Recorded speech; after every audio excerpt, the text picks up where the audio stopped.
Hello दोस्तों, नमस्कार। हम किसी चैनल में मैं आप सभी लोगों का दिल से बहुत बहुत स्वागत करता हूं। दोस्तों, इस वीडियो में हम लोग कवर करने वाले लगभग 4 से 5 इंपॉर्टेंट टॉपिक्स को, कुछ इंपॉर्टेंट स्टॉक्स। तो चलिए स्टार्ट कर लेते हैं। सबसे पहले यहाँ पे आप सभी लोगों को बताइए, वर्ल्ड कप की शुरुआत हो चुकी है। पहला मैच भी यहाँ पे हो चुका है कंप्लीट, आप सभी लोगों को पता है। एंड इसी से रिलेटेड बहुत सारे बिजनेस पॉइंट ऑफ व्यू से मैं बात करना चाहूँगा। अलग अलग रिपोर्ट्स भी सामने आते हुए देखने को मिल जाते हैं। कल के दिन भी मैंने इसी टॉपिक को पकड़कर एक डिटेल में भी वीडियो बनाया था। एंड आज के दिन की भी अगर हम लोग बात करें तो जैसे मैंने कहा कि अलग अलग रिपोर्ट आते रहते हैं। तो फिलहाल बताया जा रहा है कि इस वर्ल्ड कप के चलते हमारे भारत की इकोनॉमी को 22,000 करोड़ का यहाँ पे फ़ायदा यहाँ पे हो सकता है। कल की रिपोर्टिंग की बात करें तो हम लोगों ने देखा था 14,000 करोड़ के आसपास, अभी बताया जा रहा है 22,000 करोड़ के आसपास। सो बहुत ही कमाल का बिजनेस होते हुए देखने को यहाँ पे मिलेगा। ठीक है। एंड इसी रिपोर्ट की अगर हम लोग यहाँ पे बात माने, बहुत सारी चीज़ें लिखी हुई है, तो जोमेटो को भी इसका बहुत अच्छा खासा फायदा मिल सकता है। ये भी पॉइंट उन्होंने इंक्लूड करके यहाँ पे बताया हुआ है। तो आप देख सकते हैं इसी चीज़ के चलते हम लोगों को जोमेटो में आज के दिन 5% की 6% की तेज़ी देखने को यहाँ पे मिली है। क्योंकि आने वाले समय में आपको पता ही है, जो फूड डिलीवरीज मतलब इसी से रिलेटेड जो चीज़ें रहती है उसका कंजम्पशन यहाँ पे बढ़ जाता है। एंड इसी चीज़ के चलते जोमेटो का बिजनेस यहाँ पे ग्रो हो सकता है। ऐसे बहुत सारी चीज़ें फिलहाल तो यहाँ पे बताई जा चुकी है। बट इससे रिलेटेड एक ही पॉइंट मैं आप लोगों को यहाँ पे कहना चाहूँगा। देखिए, ये जो सारी चीज़ें होती है ये इवेंट बेस होती है। मतलब वर्ल्ड कप क्या तो लाइफ टाइम थोड़ी ना चलेगा, नवंबर के आसपास यहाँ पे चलता रहेगा। ठीक है, उसी के आसपास कुछ तो यहाँ पे ख़त्म हो जाएगा। ठीक है, तो trading activity and investing activity ये समझ में आपको आना चाहिए। तो ये जो बातें बोली जाती है एक ट्रेडिंग एक्टिविटी के हिसाब से होती है। ठीक है, इन्वेस्टिंग एक्टिविटी कौन सी होती है? जो कि कंपनी को निरंतर आगे लेके जाए करके। ठीक है, तो जोमेटो कोई ख़राब कंपनी नहीं है, बट येस इनके लिए सबसे बड़ा रिस्क यही होता है कि ये कंपनी ज़्यादा मार्केट शेयर कैप्चर करने के ऊपर ही ज़्यादा फिलहाल फोकस देती है। इनको प्रॉफिटेबिलिटी के ऊपर ज़्यादा फिलहाल तो फोकस देखने को मतलब इतना नहीं मिल रहा है। एक बार मार्केट पूरी तरीके से कैप्चर यहाँ पे कर लिया, वैसे तो कर ही लिया है, बट यस स्विगी एंड इन्हीं के बीच में हम लोग को ज़बरदस्त फाइटिंग देखने को मिल रही है, डियोपॉली देखने को मिल रही है। एंड इसी के बाद हम यहाँ पे कह सकते हैं कंपनी ज़ोरदार तरीके से आगे ग्रो होती हुई देखने को यहाँ पे मिल जाएगी। सो इसी रिपोर्ट के चलते आज के दिन जोमेटो में अच्छा खासा परफॉर्मेंस होते हुए देखने को यहाँ पे मिला है। देन हम लोग बात करेंगे दोस्तों पेटीएम भी हम कह सकते हैं कि 4-4.25% ज़बरदस्त तेज़ी के साथ बढ़ते हुए देखने को मिला। बट ये सारे स्टॉक आज भी हम देख सकते हैं टॉप लेवल से 50% हम लोग को नीचे देखने को मिल रहे हैं। क्योंकि एकदम बाजार जब भी बुल रन में चल रहा था तभी इन्होंने आईपीओ लेकर आए थे बहुत ही हायर वैल्यू पे। एंड जब बाजार में तेज़ी होती है, आपको पता है लोग किसी भी दाम के ऊपर खरीदना यहाँ पे पसंद कर लेते हैं। जिनको आईपीओ लगा था उनको फ़ायदा यहाँ पे हो जाता है, जिनको नहीं लगा वो ओपन मार्केट में खरीदने की कोशिश करते हैं। मतलब कोई वैल्यूएशन चेक नहीं करते एंड उसके बाद कंपनी यहाँ पे क्रैश यहाँ पे हो जाती है। सो पेटीएम की अभी अगर हम लोग बात करें, कंपनी यहाँ पे ख़राब नहीं है, बट येस इसके चलते अगर हम लोग बात करें फिर भी यहाँ पे जो इंडिया का जो डिजिटल पेमेंट जो इकोसिस्टम है उसमें हम कह सकते हैं कि पेटीएम का जो कंट्रीब्यूशन है वो हम लोग को 3rd पोजीशन पे देखने को मिल जाता है एज अ बिगेस्ट प्लेयर करके। एंड इसके लिए सबसे बड़ा एक सरदर्द वाला पॉइंट कौन सा है कि पेटीएम के जो शेयर होल्डर्स है, ठीक है, आपको फॉरेन इंस्टीट्यूशनल इन्वेस्टर बहुत सारे देखने को मिलेंगे। एंड उसमें अगर देखा गया खास करके सॉफ्ट बैंक, ठीक है, तो वो बहुत ही बुरी सिचुएशन से चल रहा है। एंड उसका पेटीएम में 17% स्टेक था, फिर उन्होंने बेचकर 12.92 कर दिया, फिर और बेचकर 12.88 हो गया, फिर और बेच के 9.18 कर दिया। तो इस प्रकार का ये जो सेलिंग ऑफ यहाँ पे चल रहा है ये इनके लिए एक सरदर्द वाला पॉइंट यहाँ पे बन चुका है। तो ये एक पॉइंट आप लोगों को, अगर आप पेटीएम में जाना चाहते हो तो इसको आप लोगों ने जरूर स्टडी करना चाहिए। देन अगर हम लोग बात करेंगे इन्फो एज, जिसको हम लोग प्यार से नौकरी भी कहते हैं, बहुत ही कमाल की कंपनी, शानदार कंपनी है। ठीक है, 5 साल में डबल के हिसाब से आप चाहो तो इसको स्टडी यहाँ पे कर सकते हो। ठीक है, 5 साल में कितना दे रहा है ये 183% की रिटर्न्स, तो हम कह सकते हैं बहुत ही कमाल का परफॉर्मेंस दिया है। एंड ये चीज़ें चलती रहती है, आपको पता ही है कि जब बहुत ही ज़्यादा रिटर्न्स हो जाते हैं, ठीक है, उसके बाद तो बड़ा करेक्शन यहाँ पे आ ही जाता है। आज भी देखा गया तो कंपनी यहाँ पे बहुत ही इंटरेस्टिंग टाइप की कंपनी है। 99acres.com, shiksha.com, naukri.com, इस मतलब ये तो इसी के नाम पे ही हम लोग को देखने को यहाँ पे मिल जाता है। तो इसमें कंपनी मतलब ऑनलाइन जो इनका बिजनेस है दोस्तों, ये पहले से हम लोग को चलते हुए देखने को यहाँ पे मिलता था। तो इसी चीज़ के चलते कंपनी बहुत अच्छा खासा कमाई यहाँ पे करती है। जोमेटो में भी अगर देखा गया तो इस कंपनी का हम लोग को स्टेक देखने को यहाँ पे मिल जाता है। बीच में जो जोमेटो में लगातार गिरावट होती हुई देखने को मिलती थी, इसका इंपैक्ट इस कंपनी के ऊपर भी हम लोग को इनडायरेक्टली होते हुए देखने को यहाँ पे मिलता था। नेक्स्ट अगर हम लोग बात करेंगे डीमार्ट की, जो कि कल के दिन की अगर हम लोग बात करें, Q2 का अपडेट्स इन्होंने यहाँ पे दिखाया था, उसका रिएक्शन हम लोगों ने देखा था, मार्केट ने अच्छा थम्स अप यहाँ पे दिया था। अभी नेक्स्ट टास्क यही रहेगा दोस्तों कि क्या कंपनी ने रेवेन्यू तो अच्छा कमाया है, रेवेन्यू मतलब सेल्स कितना किया है, बट उस सेल्स को करने के लिए हाँ कितना खर्च किया है वो देखना भी इंपॉर्टेंट रहेगा। ऐसा नहीं होना चाहिए कि भाई 1000 का सेल्स किया है और खर्चा किया था 1100, क्या फ़ायदा।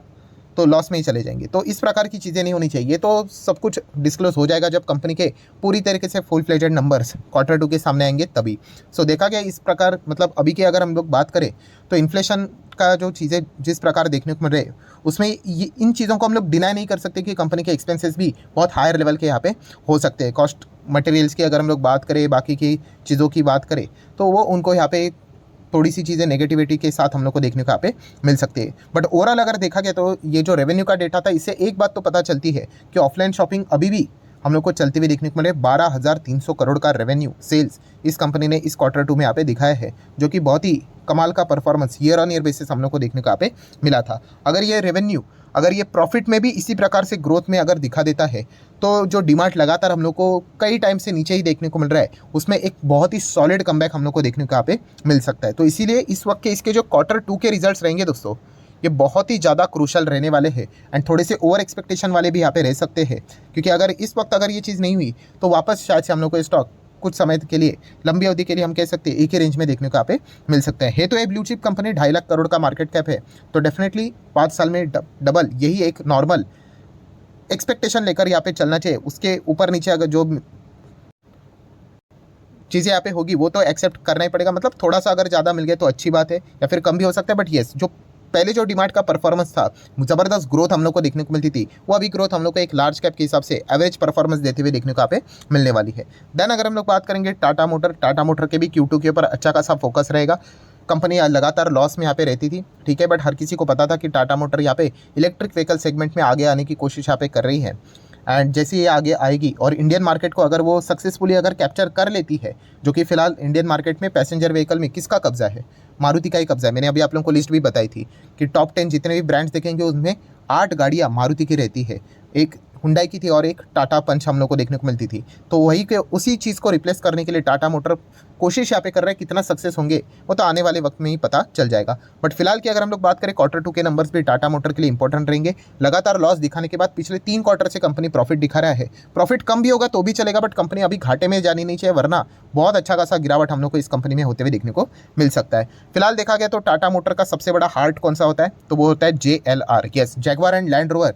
ये इनका सबसे बड़ा हार्ट है, क्योंकि इसी की जो कमाई होती है उसी के ऊपर टाटा मोटर के शेयर में हम लोग को ज़्यादा फ्लक्चुएशंस होते हुए देखने को मिल जाते हैं। एंड Q2 के अगर हम लोग डेटा की बात करें तो उसमें हम लोग को जो सेल्स होते हुए देखने को मिला है, रिटेल सेल्स की बात करें तो 21% का इजाफा हम लोग को देखने को यहाँ पे मिल चुका है JLR के इसमें। सो JLR जब भी यहाँ पे बढ़ते हुए देखने को मिल जाता है तो टाटा मोटर के नंबर्स भी अच्छे आ सकते हैं, इसकी एक उम्मीद भी हम लोग को बढ़ती हुई देखने को मिल जाती है। सो अगर हम लोग यूनिट वाइज अगर बात करें तो आप देख सकते हो लगभग 1 लाख से भी ज़्यादा यूनिट्स टाटा मोटर ने यहाँ पे क्या किए हैं, सेकंड क्वार्टर में JLR के यहाँ पे सेल किए हैं। सो ग्लोबल मार्केट में हम लोग को इनका सेल होते हुए देखने को यहाँ पे मिल जाता है। एंड प्लस उसी के साथ साथ होलसेल की अगर हम लोग बात करें तो वहाँ पे 29% की जंप हम लोग को फिलहाल तो देखने को यहाँ पे मिल रही है। तो डेफिनेटली इतना तो हम कह सकते हैं दोस्तों, परफॉर्मेंस बहुत ही कमाल का है। बट येस, सिर्फ सेल होके चलता नहीं है, ओवरऑल प्रॉफिट कितना हुआ है वो देखना भी उतना ही इंपॉर्टेंट यहाँ पे बन जाता है। बट ये डेटा देखकर बहुत सारे लोग उम्मीद यहाँ पे रख सकते हैं कि टाटा मोटर की इस वक्त के भी नंबर्स हमें अच्छे देखने को शायद से मिल जाए। Then similar way Tata Power की भी अगर हम लोग बात करें, एक नया बिजनेस इनको यहाँ पे मिल चुका है। बिजनेस मतलब रिन्यूएबल सेक्टर की अगर हम लोग बात करें, ग्रीन मोबिलिटी की बात करें तो कोलकाता में भी अलग अलग कंपनीज के साथ टाइप्स ये करते हुए हम लोग को देखने को यहाँ पे मिल रहे हैं। और ये चीज़ें चलने वाली, आने वाले समय में हर किसी के साथ इधर उधर चीज़ें यहाँ पे हम लोग को देखने को यहाँ पे मिलने वाली है। बट जैसे मैंने कहा, ये सारी चीज़ें लॉन्ग टर्म में हम लोग को होते हुए देखने को यहाँ पे मिल जाएगी। तो इसलिए इन स्टॉक्स की अगर हम लोग बात करें तो शॉर्ट टर्म के बारे में आप लोगों ने विचार नहीं करना चाहिए, लॉन्ग टर्म के बारे में ही विचार अगर आप करना चाहते हो तो इन कंपनीज को स्टडी कर सकते हो। देन हम बात करेंगे दोस्तों ITC मतलब आप सभी लोगों को पता है, T stands for tobacco. And tobacco से रिलेटेड आपको पता ही है GST बहुत ही मजबूत इनके ऊपर लगता है। एंड GST काउंसिल की बैठक है दोस्तों, तो वहाँ पे ITC ने सिफारिश की थी किसको, GST कमेटी को, कि हमारे ऊपर मतलब जो टबैको के ऊपर जो टैक्स लगता है उसको कट करो करके, ठीक है, उसको कम करो करके। बट फिलहाल तो देखा गया दोस्तों तो GST कमेटी ने इनका जो प्रपोजल था, ठीक है, उसको रिजेक्ट कर दिया करके कि कोई यहाँ पे आपको टैक्स में कटौती यहाँ पे नहीं मिलेगी टबैको के ऊपर।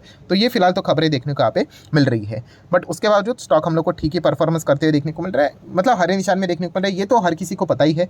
देखिए, एज अ बिजनेसमैन हर किसी को यही लगेगा कि हमारे ऊपर का टैक्स यहाँ पे कट कर दो, कम कर दो। बट अभी टबैको जैसी चीज़ों की अगर हम लोग बात करें, इसके ऊपर अगर सरकार टैक्स अगर कम कर देती है, GST कम कर देती है, तो बहुत कुछ नेगेटिव इम्पैक्ट भी हम लोग को, मतलब सरकार को क्रिटिसिज्म भी झेलना यहाँ पे पड़ सकता है। तो ये तो मुझे नहीं लगता कि इच्छा कभी यहाँ पे इनकी पूरी हो सकती है करके देख लेते हैं। फिलहाल तो ये तो उन्होंने प्रपोजल तो रखा है सामने, बट फिलहाल तो कमेटी ने इस प्रपोजल को क्या कर दिया है, रिजेक्ट करते हुए बात फिलहाल तो सामने आ रही है। देन अगर हम लोग बात करेंगे दोस्तों, तो जो लोग सवाल पूछ रहे सर क्या टीसीएस ने बायबैक अनाउंस किया है, दोस्तों ऐसी कोई ऑफिशियल खबर नहीं है। ऐसे वेबसाइट के ऊपर अलग अलग चीज़ें यहाँ पे आती रहती है। वो क्या बोल रहे हैं कि शायद से दे सकते हैं करके, मतलब पॉसिबिलिटी की बात कर रहे हैं कि आप यहाँ पे चेक कर सकते हैं 11 अक्टूबर को कंपनी की क्या है यहाँ पे बोर्ड बैठक देखने को मिल रही है, तो शायद से बायबैक की घोषणा हो सकती है। तो शायद भी जैसी चीज़ें यहाँ पे बोली जा रही है, मतलब रिपोर्ट के जरिए खबरें हैं। ऑफिशियल अगर खबर अगर कोई होगी तो बाद में हम लोग को पता चल जाएगी करके।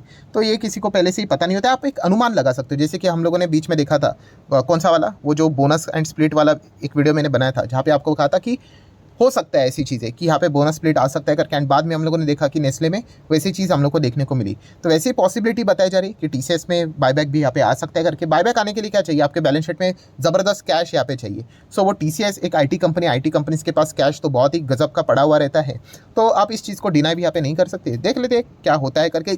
जब भी यहाँ पे नंबर्स आ जाते हैं ना दोस्तों, टीसीएस ये बाकी के आईटी कंपनीज है, उनसे रिलेटेड ये अनुमान हमेशा लगाया जाता है, ये बड़ा डिविडेंड देंगे या फिर बोनस स्प्लिट देंगे, नहीं तो बायबैक तो दे देंगे, ठीक है, क्योंकि इनको ज़्यादा कैश की ऐसा ज़रूरत नहीं पड़ती है जितना बाकी कंपनीज को पड़ते हुए देखने को मिल जाती है। इसलिए आप इन कंपनीज के बैलेंस शीट भी देखोगे तो कर्जा आपको इनके बैलेंस शीट में देखने को नहीं मिलता है। सो इफ बट वाली बातें होती है, एक अनुमान लगाने वाली बातें होती है, एक्सपेक्टेशन वाली बातें होती है। ऑफिशियली तो अभी तक ऐसी कोई खबर आती हुई देखने को नहीं मिली है। आखिरी स्टॉक है उत्कर्ष स्मॉल फाइनेंस बैंक। आज इससे रिलेटेड बहुत सारे कमेंट्स यहाँ पे आ चुके हैं, तो एक अनुमान लग ही जाता है कि क्यों कमेंट ये आ जाते हैं, क्योंकि 16% भागा है। जैसे स्टॉक भागता है हमें अच्छा लगता है, जैसे स्टॉक गिरेगा तो हमें खराब लगेगा।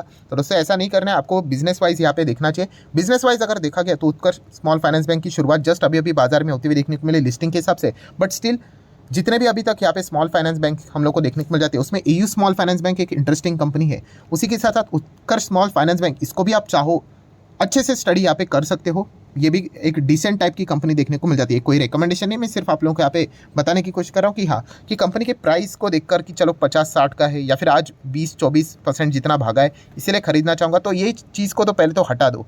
इधर अगर आपका फोकस चला गया तो फिर आपका एनालिसिस तो मतलब किसी काम का नहीं, ठीक है, क्योंकि अगर कल यही स्टॉक अगर 10% गिर जाता है तो फिर आप ऐसा बोलोगे कि अरे मैं तो ट्रैप हो गया करके। तो ट्रैप कब होते हैं दोस्तों, जब बिजनेस खराब होता है तभी हम लोग कह सकते हैं कि ट्रैप हो गया करके। बाकी शेयर मार्केट में तो ये प्लस माइनस चीज़ें यहाँ पे चलती रहती है। तो उत्कर्ष स्मॉल फाइनेंस बैंक को अगर आप बिजनेस पॉइंट ऑफ व्यू से स्टडी करना चाहते हो तो यस जरूर स्टडी कर सकते हो। बहुत ही इंटरेस्टिंग कंपनी नजर आती है। प्राइसिंग को देखोगे या फिर परसेंटेज को देखोगे तो कोई मतलब की बात नहीं।